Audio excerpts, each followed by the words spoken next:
ne s'agit pas de dire, bon, la médecine sérieuse, on t'isole, ça c'est les soins intensifs, ça c'est sérieux. Et puis bon, écoute, il faut que tu acceptes de ne pas voir... Non, parce qu'on a besoin de contact, on a besoin de toucher. Moi je poserais la question comme ça, on risque de faire pire si jamais on isole complètement quelqu'un. Alors en tout cas c'est un vaste sujet, je terminerai par cet exemple. En Occident il y avait une sœur d'une autre communauté religieuse qui était malade, et elle avait deux optiques devant elle, ou bien elle allait dans un hôpital, peut-être elle allait vivre encore 10 ans, mais elle allait progressivement être dans un espèce d'isolement avec des tas de machines, sans aucun contact avec personne, en devenant entre guillemets comme un légume. Ou bien elle restait dans sa communauté, et puis là elle risquait de vivre peut-être juste quelques mois. Bon, il faut choisir, et elle a choisi, moi je préfère mourir humainement dans ma communauté, parce que là il y a un contact humain. Il y a plusieurs visions de l'homme, hein. Alors j'ai peur de rentrer dans le détail, j'ai peur qu'on aille trop loin, mais retenez que dans cette expression corps, âme et esprit, l'idée c'est que justement on veut être exhaustif, hein. Donc on désigne le corps, l'âme c'est un peu différent de l'esprit, l'esprit implique la conscience, c'est pour ça que l'âme a quelque chose de plus enfoui, hein. Mais dans cette expression, il y a une idée d'aborder la personne dans son caractère global.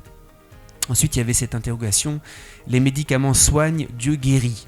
Alors moi je rajouterais quelque chose qui est très important, c'est qu'en réalité c'est vrai, Dieu guérit, il est cause de tout, c'est les médicaments, mais le premier entre guillemets, hein, non pas avant Dieu, mais d'une certaine manière, le premier qui se guérit c'est le patient lui-même, hein. C'est quelque chose qu'on n'a pas eu le temps beaucoup d'aborder, mais c'est un art, la médecine au service de la nature, et c'est pas d'abord la médecine qui me guérit, c'est moi-même qui me guérit et qui reprend le dessus, hein. Et j'allais dire, Dieu laisse la place à l'homme et le soin non seulement de chercher, mais à l'homme le soin de se guérir lui-même. Un prêtre n'est pas un psychologue, même s'il doit avoir quelques rudiments de psychologie. Un prêtre n'est pas un médecin. Je pense que le prêtre doit avoir l'honnêteté de dire, moi, là, ça relève pas de mon ressort.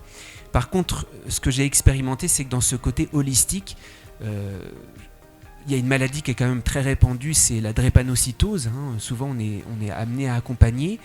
Et j'ai constaté, c'est la première fois que je constate ça aussi fort, j'ai pas vu ça pour d'autres maladies, combien quelqu'un qui souffre de cette maladie, la présence est elle-même thérapeutique. C'est extrêmement frappant.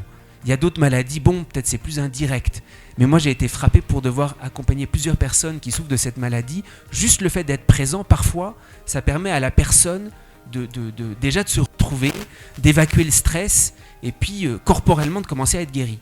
Donc moi je pense qu'il y a une dimension de qualité humaine de présence qui fait partie effectivement de la guérison.